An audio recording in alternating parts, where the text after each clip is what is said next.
This week on Did Y'all See, we're talking about whether the phrase black girl magic is counterproductive, Nick Cannon and Brandy saying they are done with marriage, and whether or not this man should tell his fiancé that he slept with her sister 10 years ago. Get into all this tea on Did Y'all See. Did y'all see that Nick Cannon in an interview with Du Jour magazine and Brandy Norwood on a sit down with The Real both said that they are not looking for marriage? Nick Cannon said he highly doubts that he'll get married again. He said, marriage is not for everybody. And Brandy said that she is enjoying loving herself right now. I don't know. I just like me right now. I just like the way it feels being by myself. So what do you think of people say things like that? I know you had a particular take on it. Like I said in the piece, I just feel like there are certain people you look at them and when they say, I don't want to get married, like you can tell that they're dead serious about that. They've seen things in their own life or in the lives of like their parents and stuff like that, and they just feel like marriage comes with negative things, and so you believe them. But I didn't believe Brandy because Brandy has spent like the last decade like very much talking about love and marriage and being engaged multiple times, and literally like in 2014 was on the Daily Helpline like, I'm just looking for the advice on like how to make relationships work because I'm 35 and time is ticking and I would like to get to the next level. I would like to be married. So when somebody then like 2 years later or a year and a half later gets on TV and it's like, I don't want to go down that road. Marriage? No, I'm good. I know I don't want that. But I feel like people who 1 minute were optimistic about marriage are all of a sudden like, they start turning into like, well, marriage may not be for me. It doesn't. And I feel like a lot of other factors outside of like you haven't met the right person yet are what are making you feel that way. And I said specifically the concept of like people telling you there are these timelines for when you need to be doing this in order to get, to find this, you need to get married by this time. And then if you get married by this time, then you can have a baby by this time. If you don't do that, then it probably won't happen for you. So everybody goes into, not everybody, but a lot of women kind of just go into everything like they hit 30, 35 and stuff, and it's like, oh, even Brandy saying like I'm 35, like, but a year and a half ago, like, time is ticking, and now you're saying you don't want marriage. I feel like she was just saying that. I'm a firm believer in giving up when shit don't look like it's gonna happen for anything. Like I just think if you try for something for so long it's not happening, you may need to go and try to do something else, in that way. But for Brandy, I believed her when I just read, that's what she was saying. But looking at her expressions, I didn't believe like the way she said it. Just like, no, I don't. It was like it didn't even come out strong, in that. But I think she's trying to get to a place where she doesn't want it, probably in that sense. But I think, for the same reasons of saying she's been through a lot and all that, by this age, that's a lot to deal with. Like, you probably don't want you a firm believer in giving up. When you should give up? Because, I've said, like, Sierra, I want her to give up on singing. Like, things like that. I think some people, sometimes, it's like, this is not working out. Like I said earlier, yesterday, I was like, if you've been trying out for the track team for 20-some years and you didn't make it, I'm probably going to stop trying to be on the track team. But, do you think 35 is, like, a good age to give up? 37? She's about to be 37 next month. I would not say don't ever think you'll find any partner, but I do think she just has such terrible like men to her, period, that I'm like, it probably is good that she's taken this year to say no at all, because if, like you said, that she probably does too much too soon. She probably isn't even ready to, well, yes, after you showed the tattoo, yeah. So I'm like, she probably doesn't even know how to reel that in yet. So it probably is great that she's very cold turkey. But I just thinking anything, you have to be careful always making these definitive things, because like you brought that up, from 2 years ago. I didn't even remember that. And it's like if she does find someone now, then you got to go back and be like, well, blah, blah, blah. It's just, I would stop answering any questions about my love life in public, period. Like, unless you got something for me. I think a lot of women give up because they allow their shitty partners or ex-partners to make that decision. Well, he was shitty to me, so the next guy's gonna be shitty to me. And the reason why I say that is because when I look at my mother or some of my aunts or even some of my cousins, they have, like, my mom does not date. And I think my mom is very beautiful. She looks great for her age, but because she didn't have a great marriage with my dad, it's like, I'm done with that. Whereas you talk to my dad, he's like, so, I was at this bar and I was, kicking it. And, I bought this seat. He'll be buying people bottles of wine just because, like, we just had such a great, intelligent conversation. And it's like, he's out here living, and my mom is really just she just be in the house on her prayer line, which is awesome. Thank you. Cover me. Hallelujah. But it's like, even when to be like, go out, like just on like mom and daughter dates, she's just like, oh, like this is so much fun. Yeah. And it's just like, I think that's the other thing. Women don't date to like have fun. Like, you know, I told you about my last few experiences, and I was like, this shit is not fun. I have more fun by myself, you know. And I'm just like, I would want to go. It can be fun, just being in the presence of, you know, the opposite sex or whatever, just having fun. And most of the times we're already like trying to figure out, okay, I need to ask this question and see what. I want to know where you at from the very beginning. Yeah, I mean, it's true. Yeah, like, so do you want kids? It's like, we just met. I don't know. I just feel like making those type of definitive statements about life is just dangerous, especially when you're a celebrity. Because like, if I tell you today I'm not going to get married, and I've told you, but I'm Brandy and I'm sitting on a talk show and it's aired and it's on the internet and it's always forever, and then next year when something's different, then people are like, but what, remember what you said? Exactly. And then it's like a throw it in your face type of moment. So I just feel like, you know, if I were in her situation, I would just say, you know, I don't know. She gets invested so quickly, so I do think people need to, women specifically need to give that time to be like, really be like, okay, am I good by myself?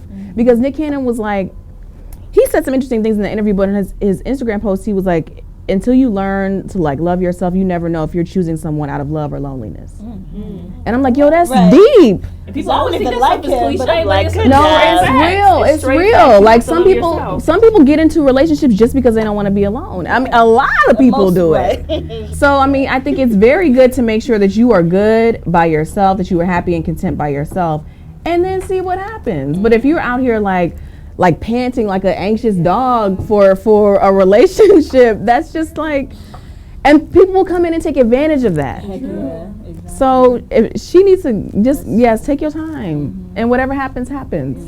So did y'all see this writer for Elle magazine is a black woman, and she was saying the phrase black girl magic is detrimental, not helpful, she's over it. And I guess she kind of feels like it's counterproductive, because she was saying, you know, in society, people often view the black community as superhuman or subhuman. You know, like, we don't feel pain the same way. We don't internalize things the same. We can have a high tolerance for certain things that average people, white people, don't.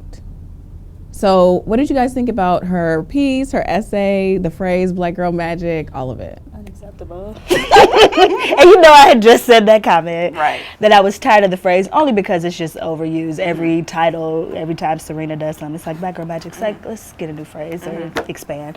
But that was terrible to write. I'm like, number one, for Elle magazine, I'm like, you sat and pitched this to them and one of their editors accepted that? Would you have accepted something on why black girl magic is amazing? No, you want to accept something to criticize it. And I'm thinking, you know what the phrase was born out of. Like, it'd be one thing if like Vogue magazine came up with black girl magic and they're throwing it on us. It's like black women came up with that to like celebrate ourselves and what we're doing.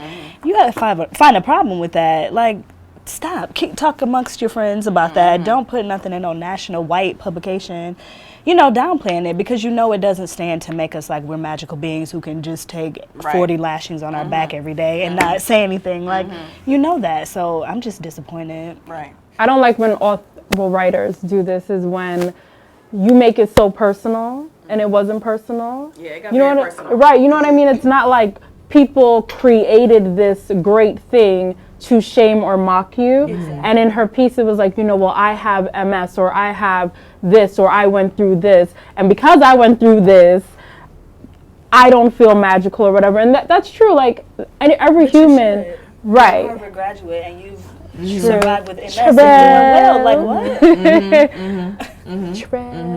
So that's the only thing I had an issue. Well, not only thing, but that was like the major thing that I had an issue with. Yeah. I don't know. I feel like certain pieces like that. I feel like certain pieces like that. I'm just never like 100% like crazy about, because I just feel like it's making like much ado about nothing. And I could understand why she felt that way. But at the same token, I'm not someone who feels like if it's making somebody happy or people find some kind of like pride in it, that then you need to then be like, can we move on from this? Okay, move on from it to what? You know what I mean? So it's just or kind you of, move on from it. Right, and that's always what it is in the context of like what people do and don't like, and they share on these like major platforms, it's like, if you don't like something, that's totally fine. But then don't tell people that we need to like move on from it. Just say, for me, I don't know, it's just never been a word for me, but I respect that people find pride and they find joy in it, because we are very much on the bottom of the totem pole in these streets, and we do need to find ways to uplift ourselves.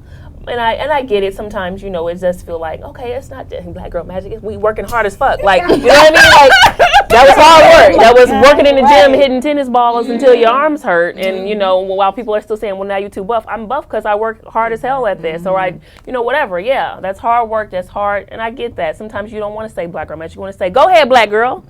But it's all meant to be the same thing. It's all meant to be encouraging. Yeah. So if you don't want to use Black Girl Magic, then don't. It's like, I feel like people be at home like, man, I need a couple extra $100 this month. Let me try to send off a stupid ass pitch to somebody and get some money. Like, do you really even believe what you're writing? Stop it. You just want to be contrary just for the sake of getting attention. And it's like, that's counterproductive, particularly as a Black woman and everything we go through. So you should be ashamed of yourself.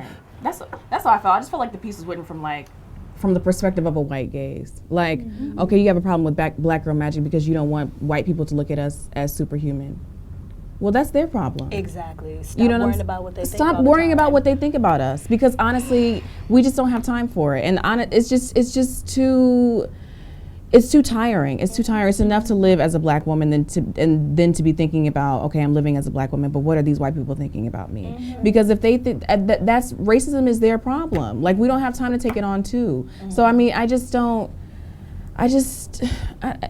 was very strange to me that she would send that to Elle. I don't get it. It's like discussing like a family issue in the street. I just don't. I don't get it. Like, if somebody is happy to be something and to celebrate themselves for who they are, why would you come in and piss on it? Like, okay, I'm just going to choose to celebrate myself in a different way. Right. Just celebrate yourself in a different way. But I mean, so many people are taking pride in that phrase. T-shirts, hoodies, everywhere, and for you to be like, nah, it actually is not. It's not helpful. Well, no, it is helpful to a lot of people. Exactly. So did y'all see, this one had us chatting in the office. This was a story that Jasmine found on Reddit, and it was basically saying this man wrote in, and he's engaged, but he hadn't met his fiance's, all of her people yet. So when he finally meets her sister, he realizes that he had a one-night stand with this woman.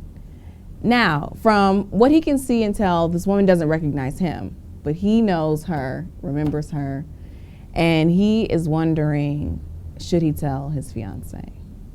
So what do you guys think? Should he tell? Should he take it to the grave?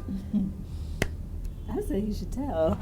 I think you should tell, because if I find out by any other means, I'm going to have an attitude about it. If you tell me, I really don't care. Like, I think, I'm going to be like, that's weird, you know, that I know this, but it was so many years ago, 10 years ago, a one-night stand, nothing came of it. She didn't remember him. It must not have been. Right, okay. So yeah, I'd rather hear from you, because it's like, if my sister does remember and then comes to tell me, and then when I come to you and you like, but I didn't want to, I'm like, no, bro, you did wrong. You should have just said it. You have the upper hand when you always tell the truth by choice. So I want to know. I would definitely want to know, and I think also as a couple who's preparing to get married, you want to talk, like, you have to have hard conversations. And if we can't have a hard conversation about some silly ass shit in the past, like, what's going to happen if anything pops off in the future? It's just, I don't know, like, I love to communicate. I just love to talk in general. So I just think that's just another way for us to get closer. And then also the sister doesn't live in the same state. So I don't know, like, I mean, if the sister was like a video vixen type, then, I mean, it's like, that lady in Soul Food, cousin Faye, it's like, you know, something. Faye. But, you know, like, if it was somebody like her, like, maybe, I would really want to know, just because then you'll be better able to read, like, the little, you know, that little spidery feeling you get, like, something's amiss here, you know? So I just like to be aware of what is happening, what has happened, because I don't like to be embarrassed, because that's the worst type of humiliation ever. And then that will make me even more angry. And I watch a lot of investigative discovery, you know, so, you know. Don't incriminate. Right. She dropped hints multiple times that she was going to murder someone. I was going to say, like an OJ, like, if I did do it, okay, I would have did it, right? Silly side. Yeah. I just feel like you got to know your partner or whatever. I think you were saying, how long have they been dating? Like 2 or 3 years? Yeah. Okay, so if she, I'll just say this, if she's the type of person who looks like she doesn't take things too, she's not a very insecure or too sensitive kind of person, then yeah, go ahead and tell her. What, you know, whatever. If it clears your conscience and you feel great about it, go ahead and tell her that you slept with her sister. And I'm sure she'll be like, oh, okay. And then she'll be like, that is crazy as hell. And then you guys will be happily ever after. But in reality, if you date somebody who is not the most secure person in the world, and who, not that they have to be like, oh, I don't love myself, but I just mean if you know you date someone who can be, you know, you never know how they'll act about certain things. I just feel like certain stuff, knowing that you don't want to be with the sister, and the sister don't even remember your ass, and you guys don't even like talk like that. You've never met her until now. You know what I'm saying? It's like you guys don't even have very many interactions with one another. Then I just kind of feel like, me personally, I just think you have to. I just feel like it'll just open a can of worms that'll just be ugly, because I think some people, we like to say like, you'll be totally fine with it, but you won't know, you wouldn't know how you would feel until you were in that situation. And I do think certain people, you can tell them and they will respect that you told them, but in their mind they'll go on, and when you and your husband are in the house, you know, in the family gatherings together, and then your sister come and y'all are all trying to take pictures, it's like, oh, she fucked my husband. Oh, like, not that you feel like you're angry at her about it, but you might have that in your mind. You might see that when they come around. It might just be something just that makes you uncomfortable. Because if somebody told me that my sister slept with my fiance or whatever, would I be mad at her? Would I be mad at him? Like, no, but I wouldn't feel great about it. I wouldn't dump him or anything like that, but I just feel like it would be something that would make me feel like, ooh, okay, that's fine, but we'll move forward. I'm not going to be mad at you, but I feel weird about it. I just feel weird. And I feel like that's an ugly thing to just kind of go into stuff with, like to begin marriages and to do all that with. I believe honesty is the best policy, yada yada yada. But I do think that I do. But sometimes we're playing too holier than thou. Sometimes where it's like, okay, some stuff is just like it's going to create a little bit more negativity than you would think. That could be with anything, though. I just feel like there's a difference between. Nobody wants to hear that someone you love slept with your sister. Right. Nobody wants to hear that. But I think there's a difference between feeling uncomfortable, maybe a little icky, like a little whatever, and there's a difference between feeling like finding out later and being like, I can't trust this person. Mm-hmm. Like, to me, I think that's worse in the context of a marriage. Like, I don't think she needs to dump him or anything, because this was 10 years ago. Mm-hmm. You know, he didn't know her, she didn't know him. It was just sex, obviously. There was no relationship. So there's a difference between feeling like uncomfortable, icky, and if I find out from somebody else, you were innocent before and now you're guilty. Exactly. So it's just like, I just can't, I would be like, so were you never going to tell me? Mm-hmm. We're going to be 60, married 60 years and you never told me that? Yeah. I would just be feeling like, what else could you lie about? Yeah. That would hurt me more than anything because I feel like, I don't know, I don't want nobody telling me something about my relationship. I'm supposed to know about my relationship. You, as the outsider, are not supposed to tell me something that's going to shock me and take me out. Right. And you looking crazy in the street like, oh, what?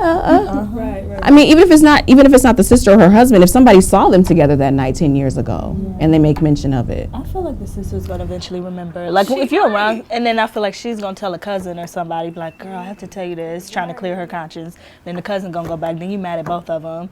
It's like, just come as you are. And Jasmine was saying, Jasmine's not here, but she was saying, I don't know if y'all noticed, but Jasmine was saying, she was like, when you have these things as a couple, these really messy situations, and you work through it and you get through it, it brings you closer. It does. And you might think that it would tear you apart and your relationship would be over, but when you work through something, it makes you feel like, okay, even if it's messy, he's gonna come to me and tell me. Right. Yeah. So I don't know. Some people don't want to know those type of things. I personally must know. Yeah. I need to know what I'm wanna signing know up everything. for. Yeah. I need to know what I'm signing up for, and then we can move forward accordingly. But if I don't, because it's almost like a deception. Yeah. Don't have me signing no papers, and I'm thinking one thing, but it's actually B. I'm gonna be mad when I find out. That's it for this episode of Did Y'all See? For more videos like this one, be sure to subscribe to our YouTube channel at youtube.com/MadameNoire.